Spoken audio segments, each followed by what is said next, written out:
It is the NHL Awesemo Strategy Show brought to you by Yahoo Daily Fantasy Sports. What's going on, Nolan? How you doing, man? How was your Wednesday 6 game slate?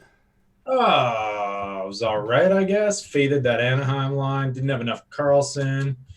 Lost on the day, but what are you gonna do? It was kind of a weird slate. I don't know what ended up winning. Was it Edmonton one and somebody else, and Anaheim two, or San Jose two? I think it was San Jose 2. A lot of the lineups up there were San Jose 2 with Anaheim 1, I guess you call it, not the Getzlaff line. Yes. So I'm going to pull up lineup study. We'll talk about that in just a bit. But we How'd you are. What's that? how'd you do? Yes. We'll talk about that. I didn't do great. I thought I was gonna do pretty well, and then I didn't have Anaheim 1, so kind of missed out on that one. Felt kind of fishy for not having it, but oh well. We're brought to you by Yahoo Daily Fantasy Sports. It is a Thursday. That means there are NFL contests along with the NHL contests. Once again, lower management fees. The $12 got $500 to first. I'm sure you're going to be getting in that. Maybe Seth will try to take that down again. Flatter payout structure than what you're going to see elsewhere as well. Really good place to start if you want to go up against some weaker competition, and obviously you should want that. So get over to Yahoo Daily Fantasy Sports. Again, check out their Thursday through Monday contests. There's been some overlay at times on Yahoo, so take advantage of that. A lot of, like I said, weaker competition. Silverberg, empty netter. Top five had him. I'm there in sixth. Ooh, ouch. That's too bad. Petty theft also got burned by, I can't remember. I think it was the Sharks game. Empty netter. So a couple of tough beats that I heard from people. That's NHL DFS. That's life really, but that's especially NHL DFS. So let's look at FC Pro's lineup study. This is a really awesome feature to study top pros. You know, you can study yourself. You can see exposures. You can basically do whatever you want. You can see which teams people are stacking up the most. It's just a really awesome, comprehensive tool to help you get better at DFS. So let's look at, this is a familiar name, ISU poll. I think I met him actually a while back too at the live final a couple years ago. I can't remember for sure, but SJ2, Hurdle, Kane, and Booms Boy Burns with the Voracek one-off was really what separated him. So he had Fowler with his Ducks 1 stack, Henrique, Silverberg, Raquel. Added in Fowler. Fowler wasn't the key to the lineup, but he obviously didn't kill him. Correlated goalie in Martin Jones.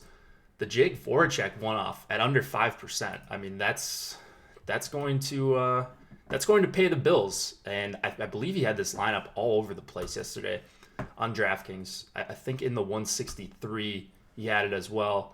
Yep. So another 25 grand there for him. Just basically had the two nut stacks, took out one of the guys in the stack that you didn't need.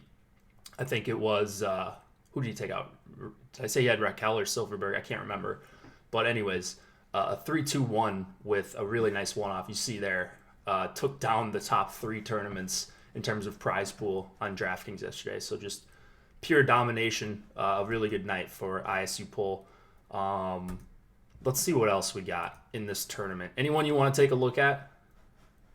I see Matt up there. A bunch of familiar names. So I think it was a pretty good night for a lot of people that multi-enter.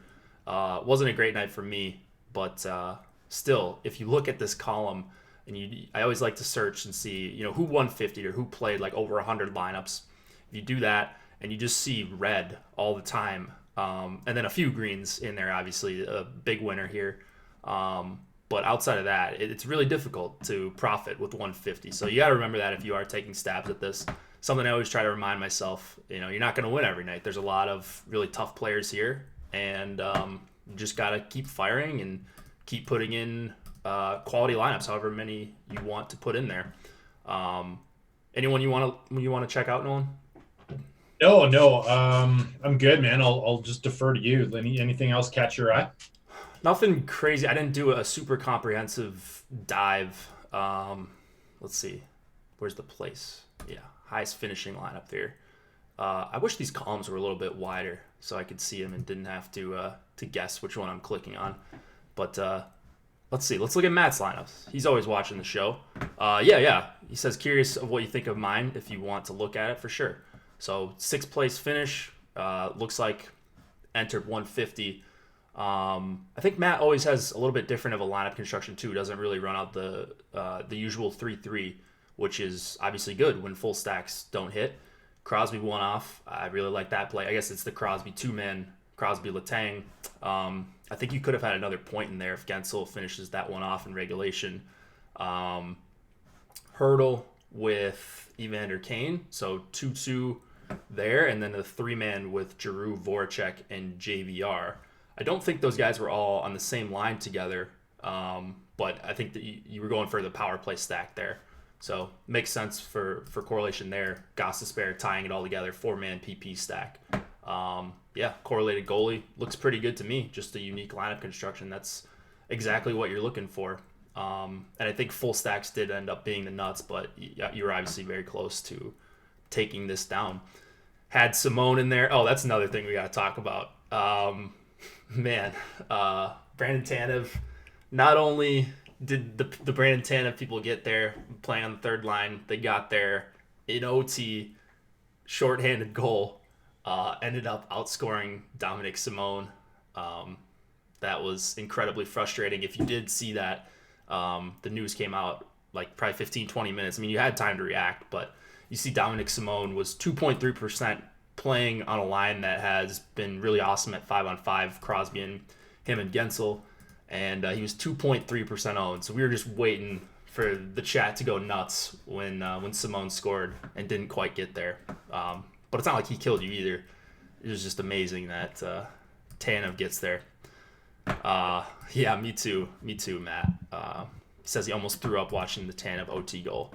That was very tilting, but that happens sometimes. Just gotta win sometimes, right?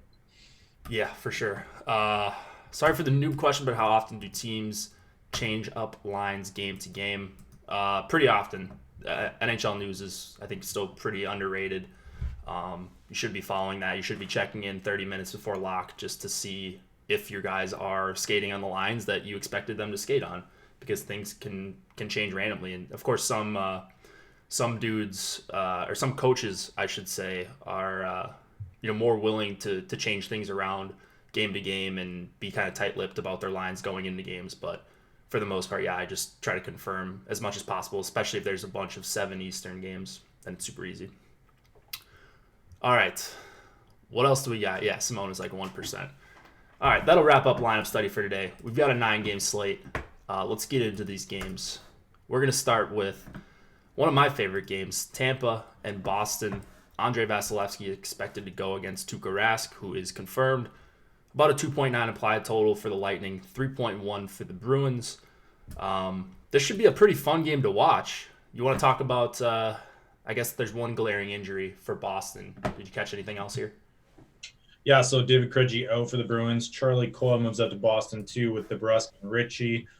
Par Lindholm draws in. I'd expect Boston 1 to get some more ice time because of that. Connor Clifton is in for the Bruins. Steve Kampfer's out. That's all I got for this. I think Tampa's pretty much the same. Didn't really notice anything there. So, yeah, I'm kind of liking Boston 1 here a little bit. I don't know. What's your thoughts on this game? Yeah, I like Boston 1. I don't know. We'll see. We don't have ownership just yet. So I'm going to look one more time. I don't think they're going to be highly owned, though. I think there are other spots where they're going to concentrate, and they're going to be I would say, under 10%. Yeah, I think I'm going to be over on 10%. I think right now my plan is to be playing 50 lineups across a bunch of different tournaments. So not doing the 150. I don't really want a 150, the $15.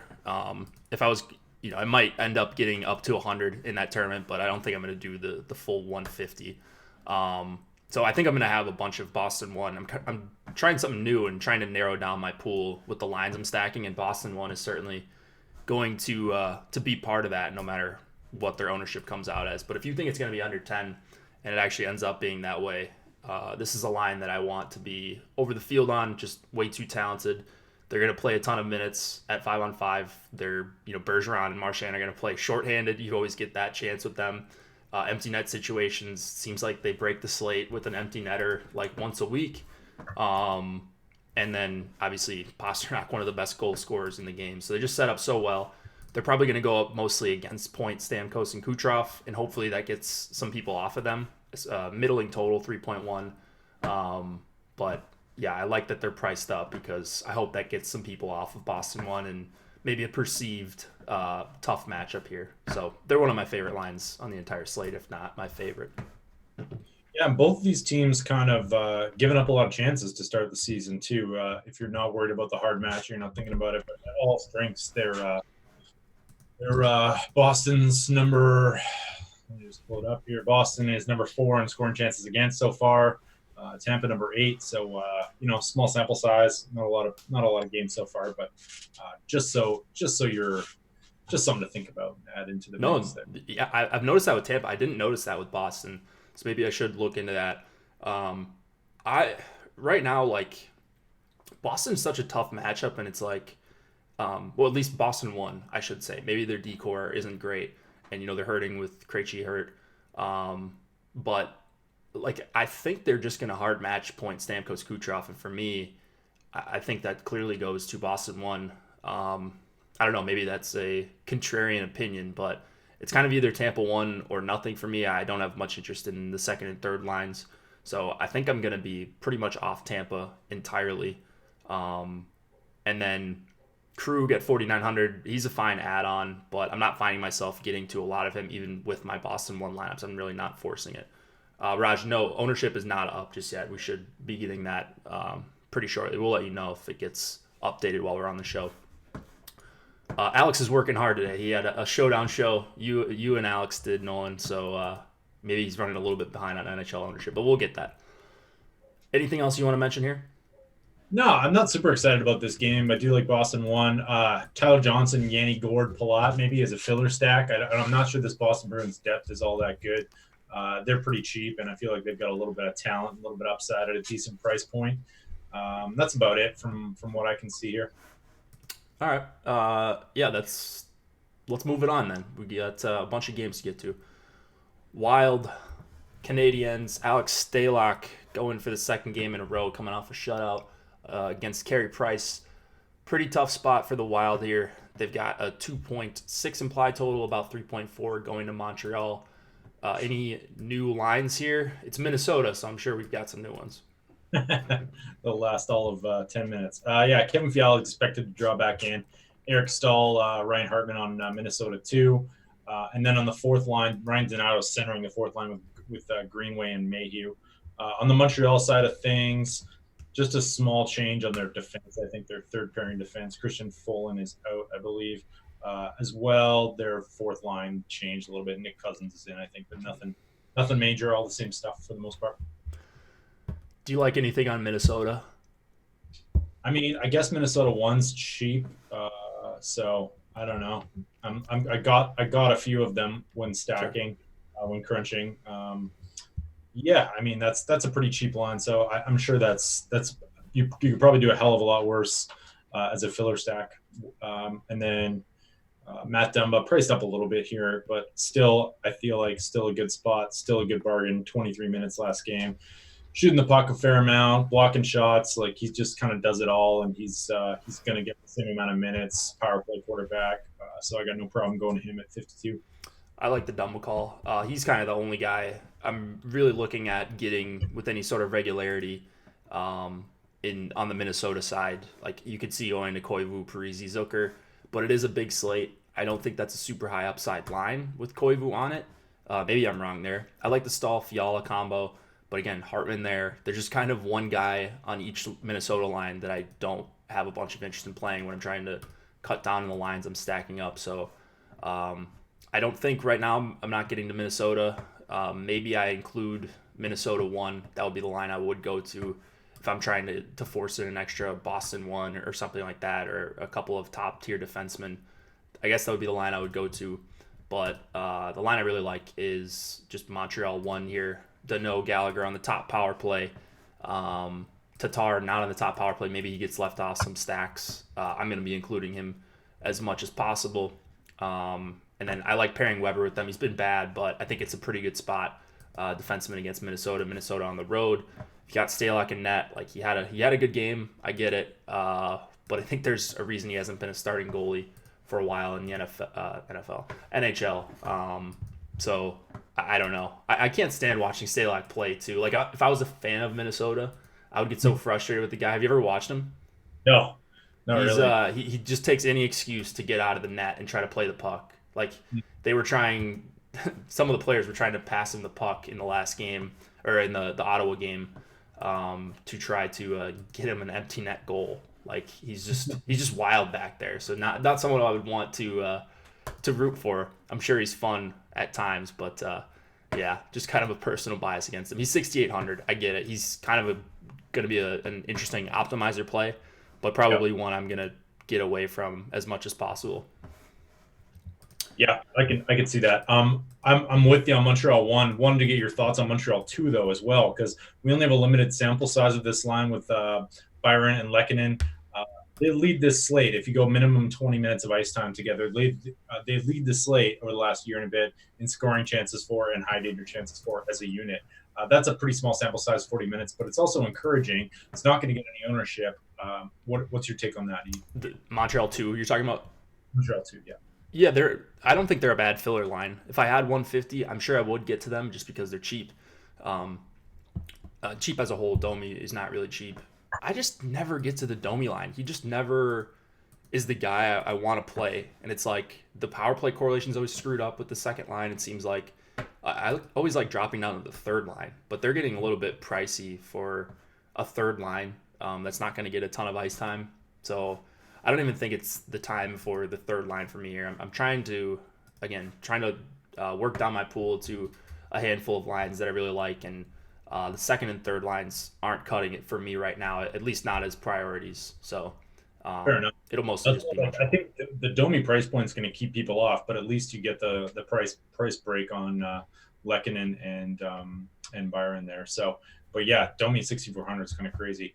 They've actually done, like, DraftKings has done a really good job of pricing up the lines on this slate, which is about, they're making it pretty difficult to get to some pretty steep. Yeah. Outside of one, like, unforeseen, well, not unforeseen, but like an injury with New Jersey 1 that forces a really good value for the entire line. But I agree. I think they did a much better job than what we've seen in past slates. So, like, you're seeing Vegas 1 be priced up. You're seeing Vegas 2 be priced up. I think Winnipeg's up there. Like, there's not a lot of obvious underprices, which makes it just the right amount of tight pricing, I think. So I agree. Pretty good job there. Again, Dumba and Weber, the power play 1 quarterbacks. Those are the guys I'm interested in. Petrie actually got more power play ice time, just so you know, that second unit. And Petrie? More. Yeah. I just love throwing him in on. Anytime you got like a contrarian lineup, I feel like in a state like this, he just goes so overlooked. Sure. He always goes overlooked. So. I'm laughing at what Emac's saying in chat. I'm guessing that one dislike on the video is someone sad that I'm not on the episode. Yeah, maybe Emac needs to make a guest appearance at some point on an NHL show. I think he was pretty popular last year when we did a couple, and then when you guys did the whole week when I was gone. So that was pretty fun. I think he's going to be a good guest appearance coming up shortly, hopefully. Let's go to, this should be a fun one. Rangers, Devils, Alexander Georgiev going up against Mckenzie Blackwood. Implied total is 6.5. I'm sorry, total for this game is 6.5. 3.3, 3.4 going to the Devils. Just got ownership, if you guys heard that clicking in the background. So check that out if you have FC Pro or if you are an Osmo Plus member. 3.1, around 3.1 going to the Rangers. Man, this one seems like there's a couple fun plays on both sides. First of all, anything that's changed around here since the last time we talked?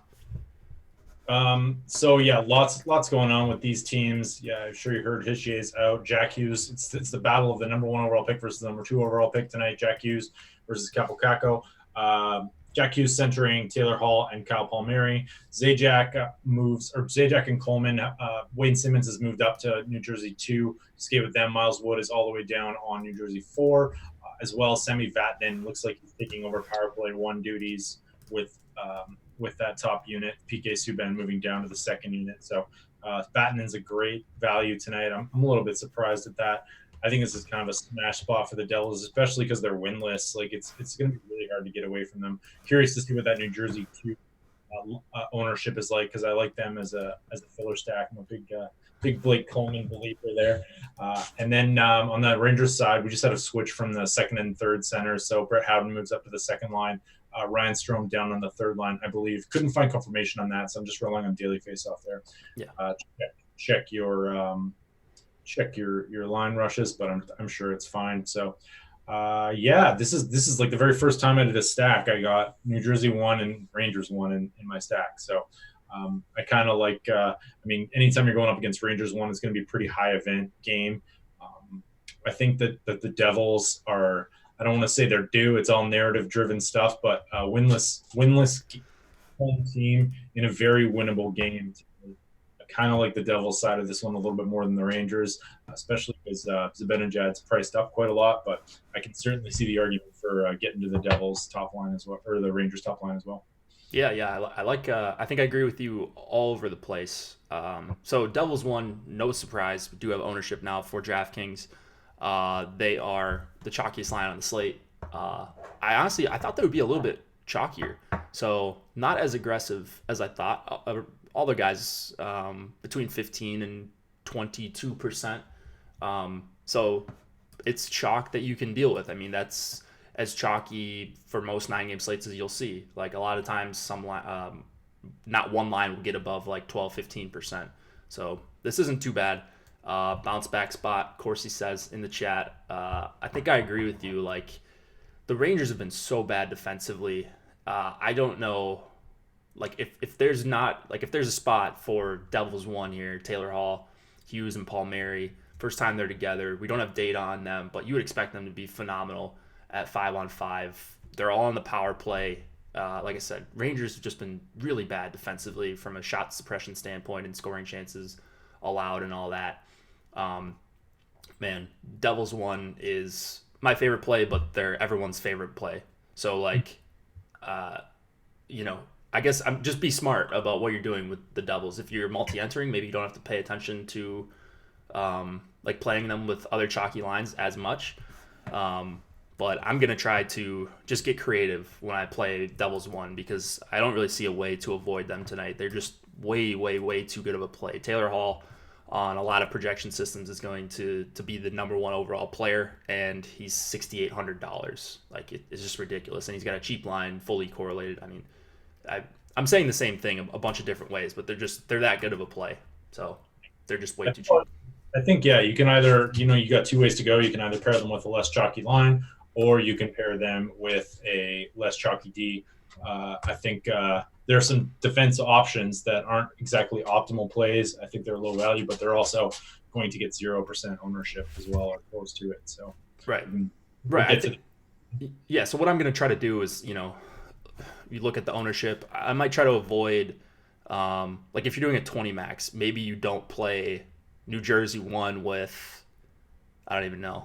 And Boston 1. Yeah, exactly. So maybe you avoid those two somehow. Or if you're hand building, like, because there's going to be a bunch of different iterations of that line if you're running 3-3s, which I think is a fine strategy. But just be smart about what you're doing. I'm going to try to. And hopefully there's not a bunch of late changes tonight so I can set my lineups early and go through them and make sure I'm playing New Jersey 1 with lines that I think are high upside and kind of low owned, at least a little bit. Other side, it's Rangers 1 for me. They are kind of the anti-optimizer play. Good total here, not as high as on the other side. More expensive than the other side, but a good matchup nonetheless. I don't think Devils 1 is really a matchup you have to avoid. I think you might see them go up against Zajac, Coleman, and Simmons, who I actually like on the other side too. I think that's going to be a decently high event matchup. So I like Devils 2 as a filler. I like Rangers 1.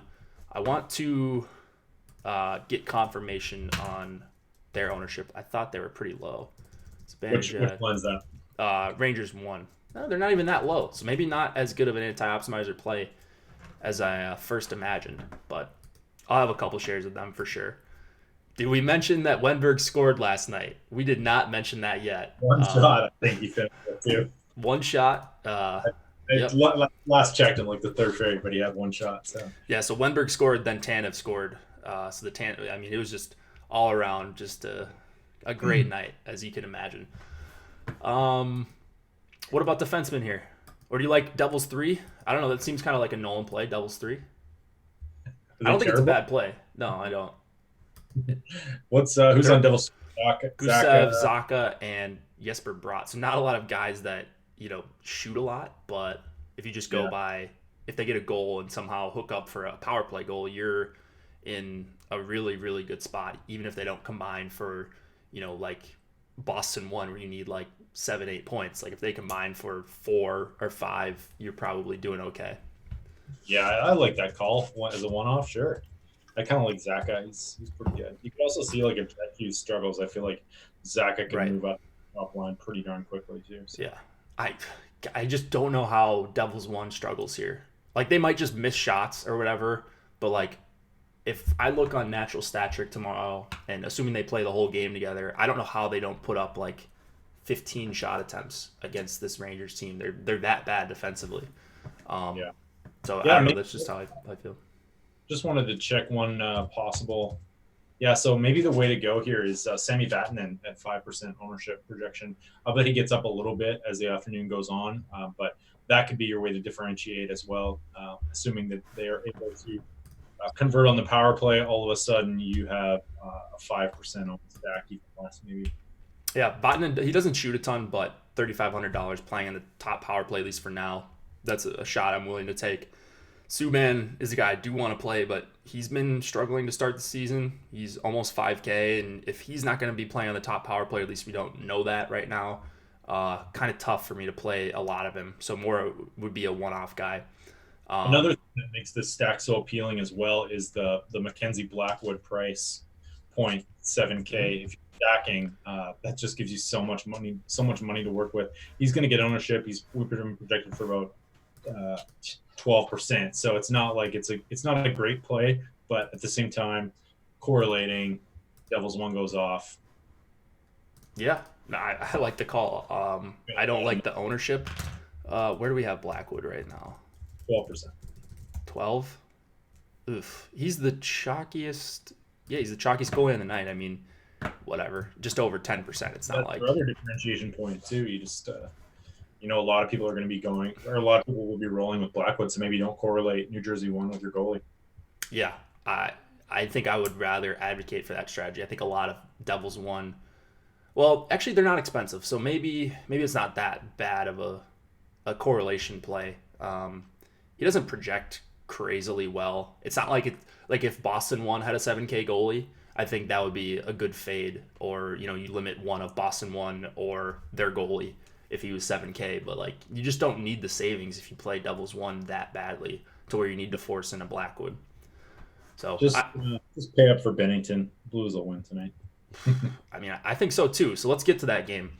Canucks Blues. We've got Thatcher Demko expected to go against Jordan Binnington. I don't see a ton of line changes really. I think Blais was up there, right? But I think he's on the top power play. That was the only thing I saw. What else do you see? Yeah, they Sammy Blais on the top power play. Parayko was moved off. I think they were going with two quarterbacks. They had Pietrangelo on there as well for a little bit. So Vince Dunn on the third unit with Justin Falk for third pairing. On the top unit, I never get that guy right. I try not to roster him as much as possible. Matchbox 20, Robert Thomas coming in on the fourth line with Sundqvist and Barbashev. Always like me a little St. Louis forward when I can get some of that. So that's not a bad. That's as far as fourth lines go. My God, it doesn't get any better than that. I think they banked a couple playoff slates last year. Yeah. Like they were rolling. Well, I mean, the whole entire Blues team was, but like they were getting scoring from everyone. Barbashev, let me just look at his goals here. So Barbashev had stats, but I feel like that each of those guys had like 10 goals last year. They were definitely one of the better fourth lines. For me tonight, Don't think you need to go there, but worth noting that St. Louis is just deep. So when they're at home, they have the benefit of matching O'Reilly if they want to against opposing top lines.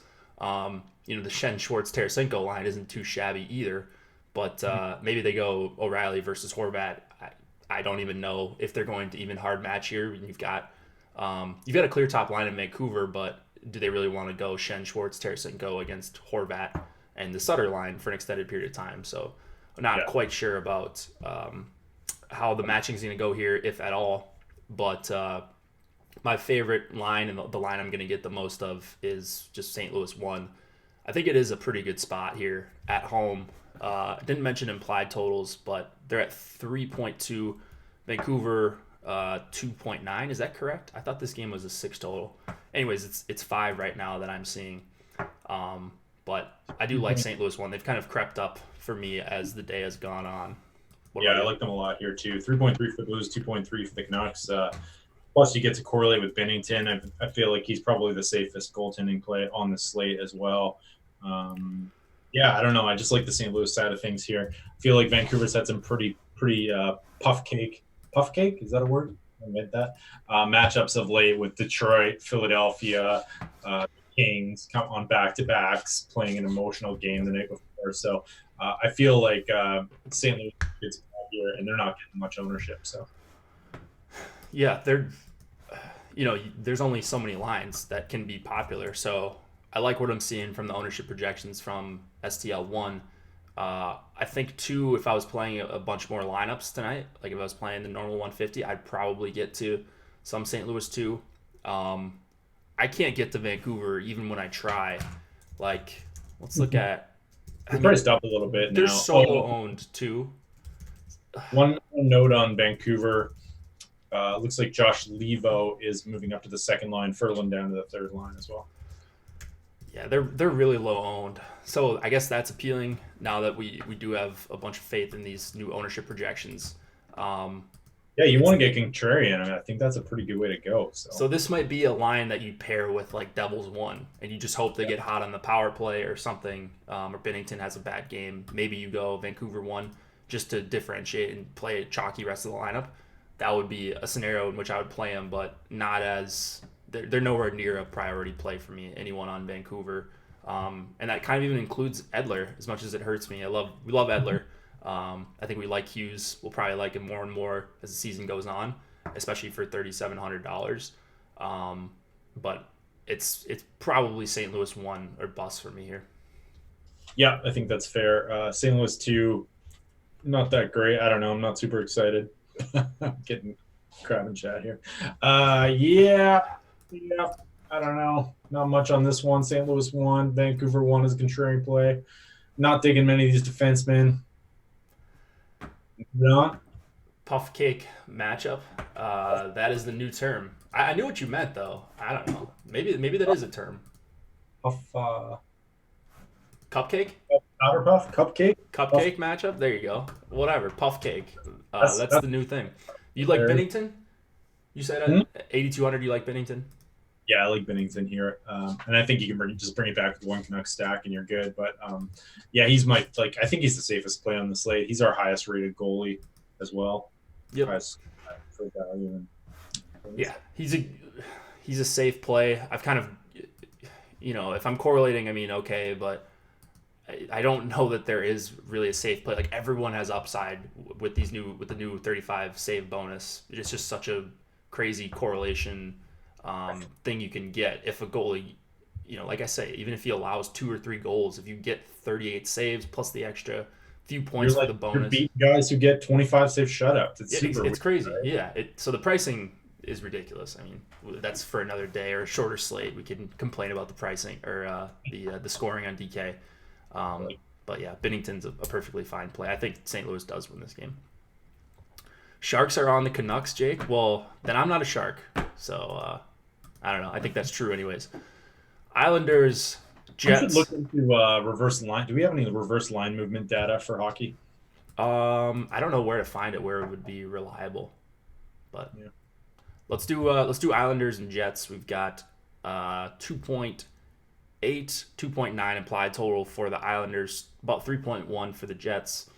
Varlamov expected to go. Likely, Barry Trotz does not confirm his goalies until right before game time. So check on this one. Could be Grice, but they've been switching time or splitting time. Connor Hellebuck for the Jets. You want to talk about these Islanders lines? So didn't they're the same lines as that last time, yeah. Last name, right? So yeah. Kuhnhackl up on the top line, kind of gross. Don't hate this Brock Nelson line, but they've been Nelson's been priced up just because he's on a bit of a heater. Brassard, Wallstrom, Josh Bailey. Yeah, it's all right. I don't know which line to attack here. I mean, I think Islanders 1 is great. You probably have to add Kuhnhackl on there as like a different popular. I shouldn't even say that. Like as a 3-2-1, if you want to do Barzal and Lee, then I think that's probably pretty sweet move as well. Looks like Derek Brassard on the top power play unit. And then on the Jet side of things, Brian Little's going to be held out another day. So we got one more game with Andrew Kopp centering Ehlers and Kyle Connor. Yeah. Man, I don't know. Just keep Kopp on that line, honestly. But I think I'd rather have Little. At least he's like pass first. I guess, but like Little just stinks for DFS if you're trying to full stack. So, all right, here we've got two teams that have been pretty disappointing defensively. Kind of expected for the Jets. I don't know why the Islanders have been not great defensively so far. It's kind of the same guys as they had last season, unless I'm just omitting someone. But I think who did they lose though? Didn't they lose someone last? I don't know. It looks like the same roster. I'm probably forgetting someone or a couple of guys, but their decor looks essentially the same as what it was for most last year. I think they're just missing Eberle right now. That's all. Yeah, so that's not going to make or break, but maybe just a blip on the radar. They haven't gotten going defensively. Last year they were really frustrating to stack against at times, and I don't know what I want to do with this game. The second line intrigues me with Kopp, Connor, and Ehlers. I just like that Kopp is really cheap. He doesn't play in the power play. Might get left off, but he makes it super cheap for two guys that I like. Kyle Connor has been generating chances like a madman so far this season. I almost always prefer. What's that? Leading the NHL in shots. I believe it. I mean, he's like, I uploaded some data today, and man, he is just like his per 60 rates are off the charts. So it's not going to keep up probably, but he's had success on this line. He's on the top power play. He's playing with Ehlers, who's a guy you like playing with at even strength. So I'm hoping people aren't on the Islanders the Jets second line, because I do like them a little bit here as a value stack. I like Winnipeg 1 too, but they're just really expensive, and I don't quite know what to do with this Islanders team right now. I don't know if they're going to regress to closer to where they were 2 years ago, or if they're going to start turning into what we saw last year. It's really early in the season, so I don't want to overreact. What about you? Yeah, no, I'm with you on Winnipeg. Winnipeg too. I was just looking at the ownership here to see what it's like. Kopp's only 2%, so yeah, all under 5%. That's a pretty cheap. It's a pretty cheap line right there. And you illustrated the Islanders' defensive struggles.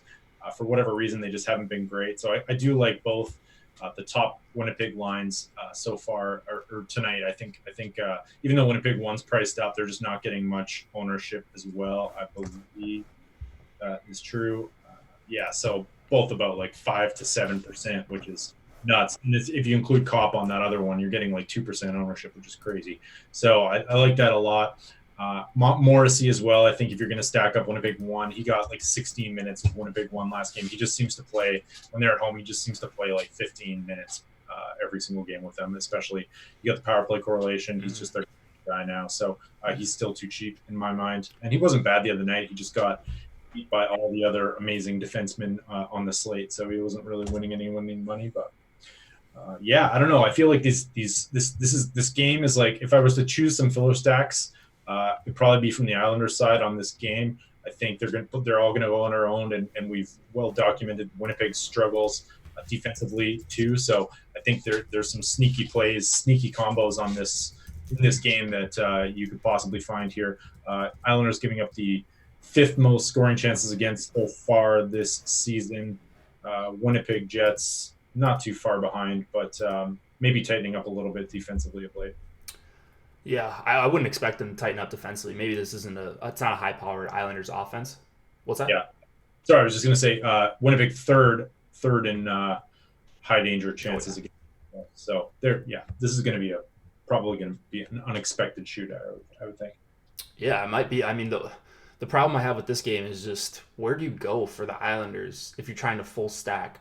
I guess even with Kuhnhackl. So one thing I look for with these lines that get split up or get put together is just see if the coaches are willing to stick with them. And they were willing to. Trotz was willing to stick with Barzal, Lee, and Kuhnhackl. So at least that's good for even strength correlation. You would expect them to do the same tonight if it's a competitive game. So I guess that's the line I would go to. Barzal and Lee are too cheap. I just hate that they're playing with Kuhnhackl. But he could score a goal at low ownership, and then Barzal and Lee can kind of take you home for this price. So they're way too cheap. I understand that. I think they're probably a little overowned actually, based on based on who they're playing with. So that's my only issue. Like Kuhnhackl's almost 5% ownership. I don't know. Who knows? So that's a long-winded. Go ahead. A little Bill Simmons. Are we sure Semyon Varlamov is good? Yeah, that's a good question. I don't know if we're sure. I guess it depends on the season. So who knows, man? He's correct me if I'm wrong here. I always feel like he's a streak goalie. Like he's going to let in 5 goals. Super streaky. I think he's always been like that. What are you doing with Pulock and Tays and Leddy if you're going there? 4,500 for Pulock, 4,100 for Tays. Pulock hasn't done anything, but if you use any sort of data from the last couple of years, he's going to be a pretty good value. I have to believe he does something here against Winnipeg. They've just been so bad defensively, and you wouldn't expect them to get much better. So I'm playing him again. Everyone's going to yell at me in chat.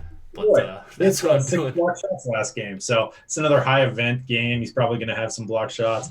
I feel like he's a threat. He's not shooting a lot so far this year, but I feel like he's still a threat to kind of do it all and maybe get one of those defensemen that could get into the double bonus. Still playing 23 minutes a game, high event game, super cheap price. So I'm not really forcing him in. I'm letting it if he gets in there naturally. The problem is like our projections love Tom Chabot a lot. So if you're building naturally using Osmo projections, you're not going to get a lot of him because I feel like Chabot's just going to be the guy.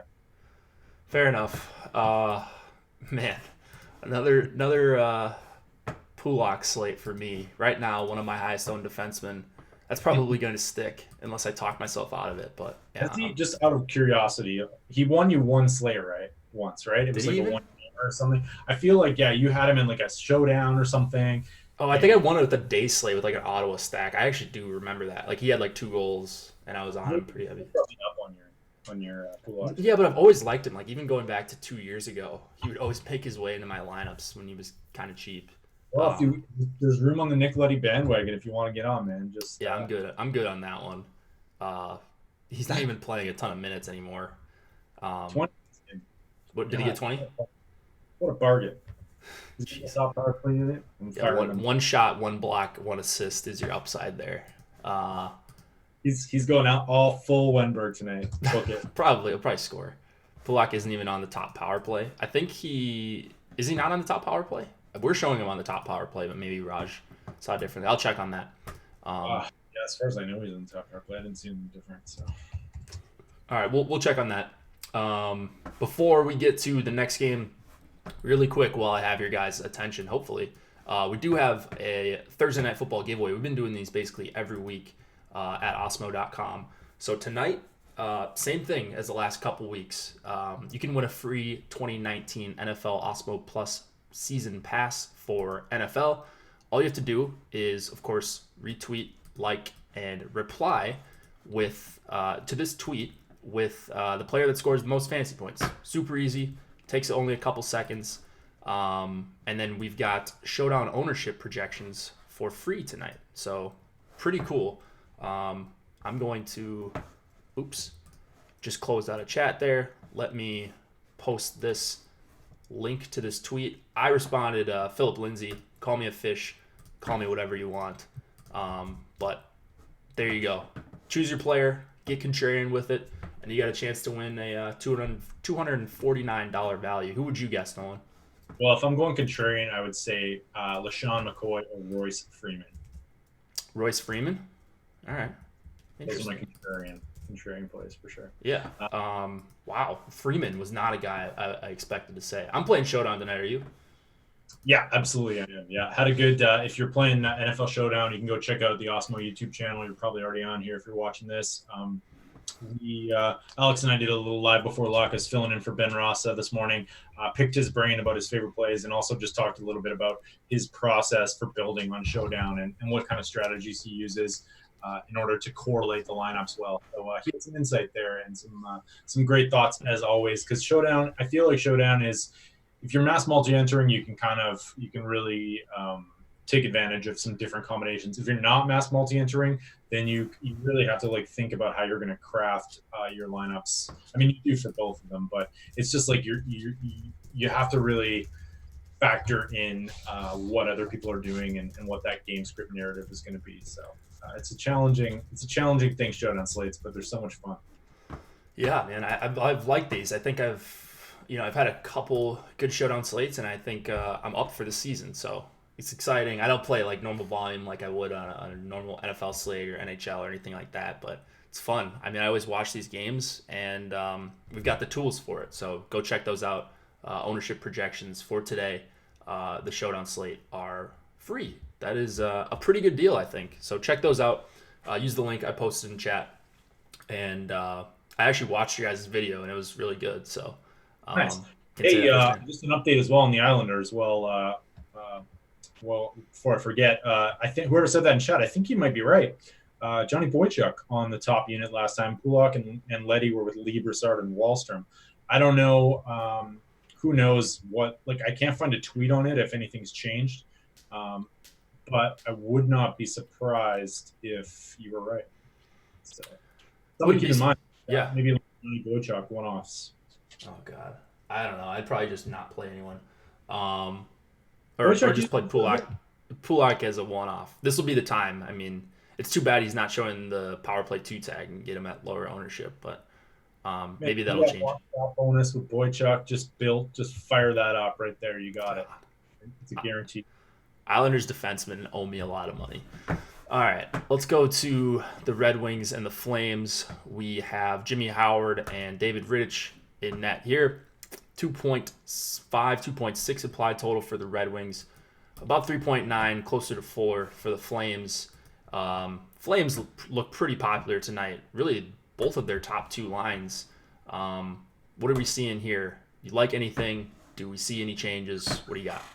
Yeah, I mean, I like the Flames a lot tonight. I'm a sucker for the Flames, though, so I love that top line. I feel like for whatever reason, it's like Winnipeg 1 and Calgary 1 have been my like go-to feel-good lines that I usually am on at the right times, but that's probably just my own narrative. But I do like the Flames tonight. I mean, how can you not? Detroit's just a mess defensively. Vancouver put up, 5-6 on them the other night. On the Flames side, Lucic is back down on the fourth line where he belongs. Sorry, not in the AHL yet, but we're getting there. Did you see that Flames beat writer who wrote that the trade was even because yes. Lucic is getting lots of penalty minutes? God damn, people are stupid. So did you see there's a sound of it? It might be the same guy, but there's a sound of it talking about. He just like mentions in passing. James Neal has whatever, he had 6 goals in 4 games. Then he's like, but let's talk about Lucic's impact he's had with the Flames, and they show him fighting 2 guys, and that's it. Like, leads the league in penalty minutes. That he was being dead serious. That penalties led to wins. Like, there's such a disconnect between the old school hockey guys. It's amazing. Listen to John Cherry every freaking week up here, so that's why. Yeah, so I don't know how you feel about the Flames. I mean, you're always on Detroit 1. I'm sure they're popping in medals.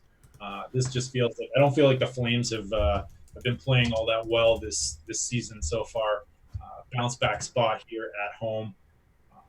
Did they beat the Flyers the other night? They did beat the Flyers the other night, but their offense isn't really clicking, I feel like. So 3-3, 18 goals, 4 in 7 games. So not so hot, but I'm on the Flames. On the Detroit side, just a few like minor changes, little things. I think the Kaiser's out. Patrick Nemeth, your boy, is expected to play tonight. He's a game time decision now. All right, so a lot of things to unpack here. First of all, I think we haven't seen a lot of hard matching for Calgary, but if there's a spot where they should do it, it seems like right here you go Backlund against Larkin, Bertuzzi, Mantha, a line that's been tearing up the league for the last since they got put together late last season. You put one of the best shutdown lines in the NHL. I think they had a little bit of a down season last year, but we're still fantastic. You put Calgary 2 against them. You free up Monahan, Gaudreau, and Lindholm, get them going. They're fully correlated on the power play. You could do a power play stack, take off one of those guys and play Matthew Tkachuk with Mark Giordano. I think that's also a great option. I think there's actually 2 lines here. Let me check on where Backlund's at. Yeah, so for me, like Backlund, Tkachuk, Frolik is getting some ownership. Larkin, Bertuzzi, Mantha, they're like 2 of the top 5 or 6 owned lines tonight, just eyeballing things on the ownership projections. I'm kind of not in on either side of that. Larkin, Bertuzzi, Mantha, I expect them to have a tough matchup against the Backlund line, and I expect Backlund, Tkachuk, and Frolik to get a lot of defensive zone faceoffs and be more worried about keeping Detroit 1 off the board than trying to generate a ton of chances on their own. So, I'm just guessing on the game plan for Calgary, but that's kind of my educated guess here. And I think Calgary 1 is just a premier option. It shows in the ownership projections. So I agree there. Once again, just going to try to be different with how I stack them. So going to be very limited amounts of Calgary 2 and probably no Detroit 1 for me tonight. There you go. I like that a lot. I'm all over Calgary 1. Going to be one of my highest owned lines of the night. I just wanted to look quickly at Calgary. If you got any other thoughts on this game, fire away. I'm going to look at what they did last year against the Red Wings when they came to town. Just sure. Is it the same coach? I can't remember. Yes. Is it the same? Yeah. Okay. I'm terrible with coaching names and stadium names in MLB, but anyway, Mark Giordano, $6,500. Of course, he says it in chat. Most ham defenseman on the slate by a mile. I agree. If I could fit him in all my lineups tonight, I would. There's no Burns. There's no Letang in a good spot. There's no John Carlson tonight. He is the premier D play. The question is, can you fit him in? That might be another way to get a little bit different, or at least get lower total ownership on your stack. Is pairing Gio with Calgary 1, because that's going to force you to take a line that people aren't comfortable playing very much. So you can go Calgary 1 with Gio. You could go Gio 1 off, but Calgary 1 Gio with a low-owned line of your choice, I think, makes for a pretty fun option tonight. So, all right, I got some data for you here. Pretty strong hard match here from Calgary 2 to Detroit 1 last year. Has to be, yeah. And Calgary 1, I think, went ham. It was a 6-4 game, and it was the Bennett line, the Bennett, Neal, Derek Ryan line. So fun stuff. So Calgary 1 did score. Lucic night? No. There's no such thing. How about you mentioned the Ryan line? Ryan, Bennett, Mangiapane. That's a short slate line for me. Not going to get to him here, but I think that's also an Eddie Lai line. Eddie Lai. Yeah, dude. Eddie Lai. That's his. That's my go-to. If there's like a super expensive line on the slate that's in a smash spot and you want to fire them up, I would happily pair them with Calgary 3. How about Flames 1, Calgary 3? Take out one of the guys on Calgary 3, then put in Giordano. There you go. Love it. A lot of options. Kind of joking about the Josh stack there, but I think there's a couple teams where it's viable tonight. Calgary might be one of them. So hoping for a hard match there and hoping I'm right about that. Honestly. Another one coming up here shortly. Yeah. Nashville, Arizona. A couple more games. We'll go quick. Actually, 3 more games. Damn. We got to go pretty quickly. We got to get this down by the time we get NBA shows. But Preds, Coyotes, UC Saros, Darcy Kemper in net. What are you doing with Arizona 1 here? They look like they're going to be pretty popular. And then if you want to talk about what's going on the Nashville side. Yeah, so Forsberg's a game time decision. If you need to get in somebody that's going to be super low owned, very late, but very expensive as well, going up against Nashville, this just isn't a great spot. I don't know if your lineups are like dead and you think maybe you could cash one of them by putting in Nashville 2, but and throwing on Nashville 2. I get these stuff. Yeah, I don't know. I feel like this is going to be a more. I think I'm leaning towards defensive game. The Duchesne line's been really good so far defensively. So I don't know if they'll I don't know what do you know offhand what Arizona does to match? Will they? It's gonna be tough to tell with Duchesne and Granlund here. It's a pretty balanced top 6. Ryan Johansson and Arvidsson together still. So I don't think we're gonna see a ton of hard matching for Arizona this season. We haven't so far early in the season. Last year they did some with the Richardson line, but that's kind of their 4th unit now. And I would expect them to more roll lines anyways. I think they have 4 lines they kind of like playing. So I don't think there's going to be a hard match. I don't think it's Arizona 1's cheap. I get that. They're cheap and they're at home. Maybe you get a weaker Nashville team, but I just figured they would be popular. It's a 2.7 implied total for them, about 2.8 for the Preds. So it's not even like they have a big total. They are fully correlated, but I just think the even strength matchup is going to be pretty tough for them against Nashville, even without Forsberg. Especially if they end up against the Duchesne line as well. Because I don't know why, but they've been just awesome defensively. So I feel like they're top 3 in the slate, scoring chances allowed or something. So it's kind of crazy. Yeah, I got no problem going with Arizona 1 here. It's at low ownership. I don't think they're going to get much, right? So. Who, Arizona 1? Yeah. No, they're getting a bunch. Oh, really? Yep. Stepan is in double digits. Let's see where Kessel's at. Okay. Kessel is, he's in the teens. And then, no, I mean, they're the optimizer play, right? So I think, again, like you said yesterday, if you put on your Osmo cap, they've got a good chance of being one of the better values, but as far as their chances of being a top stack or a top 3 stack tonight, I think they're a little bit overvalued. So damn, yeah, 4%. I mean, this is a Henrique situation for me. Yep. Probably no situation. Maybe we'll be wrong again, or I'll be wrong again. But yeah, I don't know. I'm just not super sold on this Arizona team generally for daily fantasy. I feel like their bottom 9. The bottom 9 are great for flyers because they're cheap and they can go off, but other than that, I don't get super excited about rostering them, but I don't know. It's good. They're just always cheap and people play them because they're cheap. So that's the problem. In an event-based sport, I think value is a little bit overvalued, if I can say that. So yeah, obviously good value here. I think more often than not, they come in pretty over-owned. And I would like the Forsberg, Duchesne, Granlund line. I don't know if I'm going to stick with them in my crunch just because if Forsberg's not on that line, that basically ruins everything for me, and who knows what we see if Granlund moves up. I don't even know what they would do. So could see some weird combos if no Forsberg, and it sounds like we're not going to know that until right before the game. Let's go to Ottawa, Vegas. This should be pretty quick. Anders Nilsson, Marc-Andre Fleury expected to go for the Golden Knights. Looks like 2.3 implied total for the Sens, 4.2 for Vegas. One of the highest implied totals of the season, but DK rightly priced them up. Are you getting to a lot of this game? I haven't gotten to it, but I'm going to force it in. I think. Yeah, I'm in on both these top Vegas lines. I don't care. I'll just pair them up with some cheaper lines. I'm sure you could fit them in with New Jersey because they're not getting ownership at all. So 5% for each of these lines. It looks like in the highest total team on the slate. Sign me up.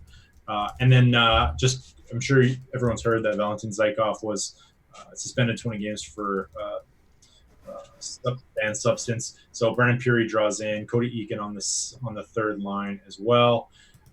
And then on the Ottawa side, Anthony Duclair up top on the top line. Tyler Ennis moves down to the second line. But you can Josh stack this. You can. I'm definitely going to get overweight on both of these lines, though, if they're just going to be 6% owned.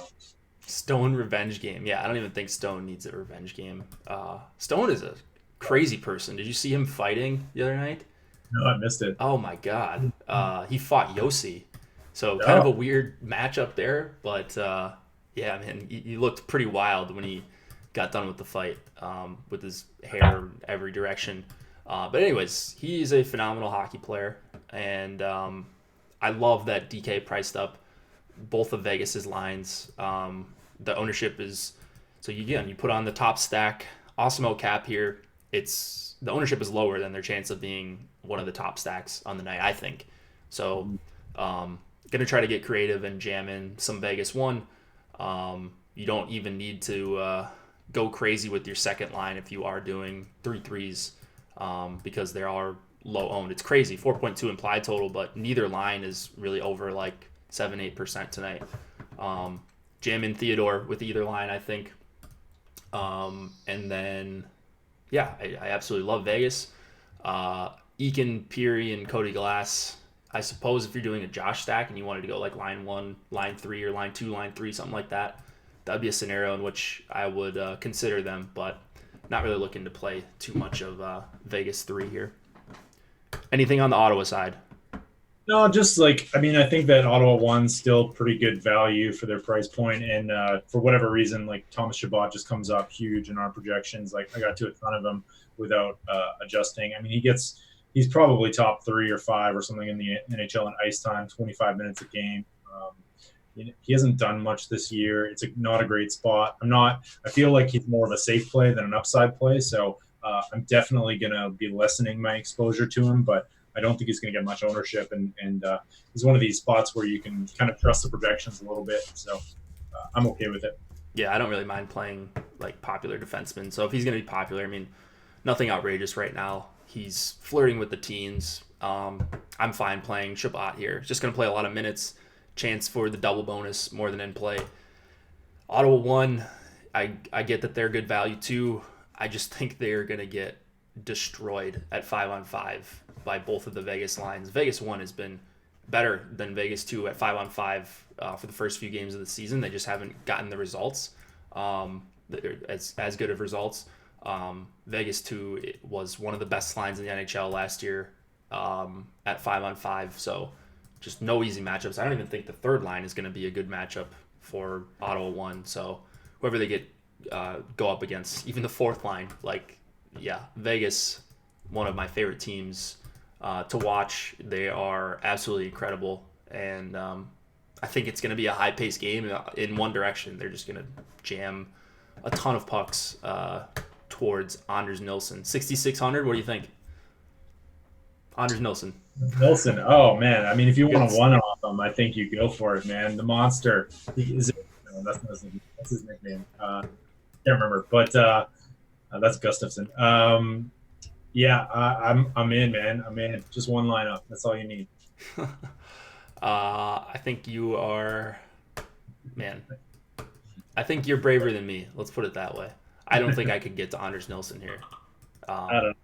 God, terrible spot for him. But he's 6,600. He doesn't even project that poorly because of the new scoring, and his chance of hitting the 35 save bonus is there, but likely going to give up 4 to 8 goals in the process. So we'll see. Yeah, very true. Buffalo and the Kings, last game of the night, we have a 2.9 implied total for the Sabres, about 3.1 for the Kings. Higher implied total than I thought. I thought this would stick at 5.5. Carter Hutton going up against Jack Campbell. I think both goalies are likely, neither confirmed. I thought quit because LA Campbell played last night. There's talk that Campbell's getting the starting job. I don't know if that's true. What do you think about that? Let me just where did we because there was no morning skate today for the games as well. Campbell, let's see. I think Campbell is likely on the sites, so maybe someone found something out. Yeah, he's likely, but who knows? Campbell was first goalie off at Kings morning skate. I thought it was an optional, or they didn't have one. I thought I read that somewhere, but I could be wrong. Data face-off linking to that. No line rushes for the Kings this morning skate. Jack Campbell was first off. Yeah, so there you go. I don't know. Seems like I don't want this going. Yeah, so staff writer for the other times. Yeah, seems like a reliable source. There you go. The one thing looks like everything the same from these teams. Buffalo played last night. Kings apparently the same. But Drew Doughty is listed as day-to-day, and I just shared a tweet in chat a little bit ago. He's been taken off the day-to-day for them. So he's too expensive. We're used to paying so much less for him, and he's just way crappier than that price point, though he has had a great start to the season. But I mean, if you have the most chalky lineup of all time, I don't even think it's possible. You can fire up Doughty at 1% ownership and cross your fingers. I don't know. It's not great. My first instinct in this game is to just kind of avoid this game, but I think that's what a lot of people are going to do. Buffalo won once again, full line goal last night on the power play for the three forwards. They just kind of keep getting it done. They're going to be. They're going to one thing 10% ownership though. So are they really? Yeah. That seems crazy high. I think people just are in the habit of targeting LA. See, Victor Olofsson only 2% though. That's your leverage spot. Like people just like to own. So Reinhardt 5%. So you can get this full line for 2% if you. I suppose. I mean, for them to break the slate though, you would need a ton of things to go right, especially at 10% ownership. So if they're going to be anywhere near that, Eichel and Reinhardt, I don't really want much of a part in that at all. I think I'm more interested in playing the Kopitar line, actually. They're fully correlated. I don't think they're going to see a ton of ownership. It's a good implied total for the Kings. I've been impressed with the Kings. I've said the last couple times their numbers look good. When I've watched them, they've looked okay. Not kind of the old Kings where it's just kind of a grinded out type of thing. It looks like they're actually getting up and down the ice. They had 17 shots in the first period against Carolina, a really good Corsi team at the very least.